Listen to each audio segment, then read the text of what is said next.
A história de Zé Alfaiate, uma das narrativas muito pouco exploradas pelos livros didáticos. Zé Alfaiate era um homem negro, provavelmente africano ou afrodescendente, mais livre.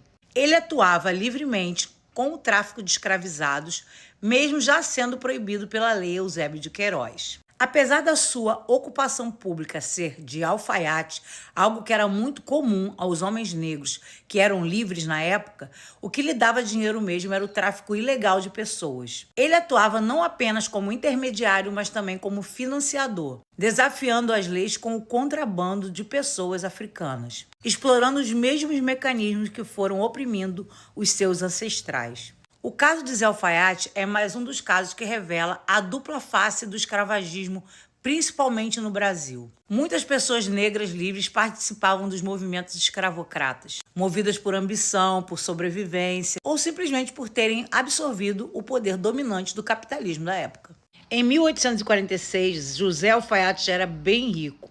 Ele então casa-se com a filha de nada mais, nada menos que Francisco Félix de Souza, que era o maior traficante de escravos de todos os tempos. Ele enriqueceu muito, ele viveu com muito prestígio, ele começou a investir em outras coisas também, como ouro, extração de azeite. E quando ele morreu, aos 94 anos, ele tinha 53 esposas, um verdadeiro harém, e 80 filhos e 12 mil escravizados. Ele deixou uma fortuna avaliada em cerca de 120 milhões de dólares. Era um dos homens mais ricos do seu tempo.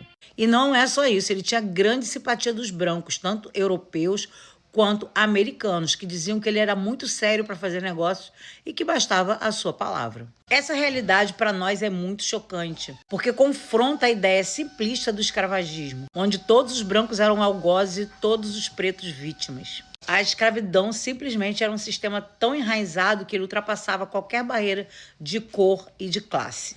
E era simplesmente naturalizado, tanto na sociedade brasileira, quanto na portuguesa, quanto na africana. Aliás, os africanos continuam escravizando até hoje.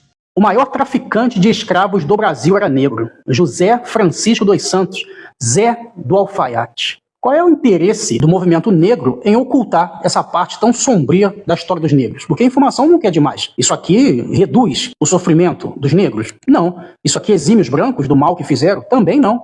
Mas o negro tem que saber da história toda. A escravidão não começou na África. Os primeiros indícios de escravidão aconteceram com o surgimento da agricultura, o avanço da agricultura, quando o homem percebeu que era bem mais fácil escravizar seus inimigos do que matá-los. Então a escravidão foi um negócio lucrativo entre humanos. O racismo é consequência da escravidão. Mas por que a maior mão de obra era negra, era africana, não era europeia, asiática? Dois motivos principais. Primeiro, os europeus tentaram escravizar indígenas, mas a taxa de mortalidade era muito alta. Segundo, e o principal, o relacionamento entre comerciantes europeus e mercadores africanos de escravos. Os reinos africanos traficavam demais, e a proximidade da África Ocidental com as Américas fez com que esse comércio se tornasse mais barato. Então a nossa história de injustiça não começou no Brasil, com os portugueses vilanizando ou criminalizando negros libertos, não dando terras, tratando como lixo, como marginais. A merda toda começou na África. Por isso que eu não fico romantizando o país de ninguém, cara. Ah, na África, nossa mãe é o cacete. O ser humano é ruim desde a sua essência. Todos os países tiveram escravos, todas as religiões também.